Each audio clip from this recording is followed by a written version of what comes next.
Quinto allenamento, anche oggi faremo un allenamento al circuito, faremo 3 esercizi con un esercizio cardio alla fine e dovrete ripetere il giro per 5 volte. Se avete dubbi, domande, richieste, scrivetemi pure in privato, in direct.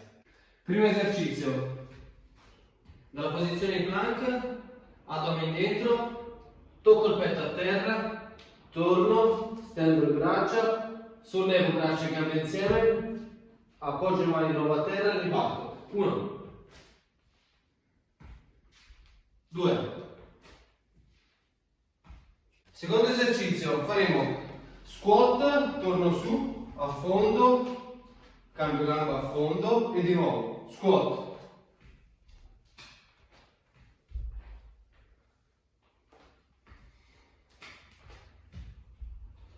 Terzo, giù con la schiena, cassa d'acqua verticale sopra la testa, da qua spingo sulle spalle e soffiare fuori e torno.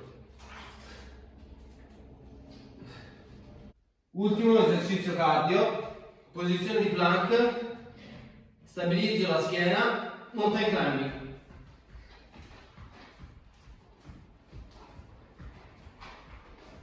Il livello base farà 8 ripetizioni di ogni esercizio e 20 secondi di mountain climbing alla fine. Il livello avanzato farà 10 ripetizioni di ogni esercizio e 30 secondi di mountain climbing alla fine. Entrambi dovranno fare 5 giri del circuito. Ciao, alla prossima!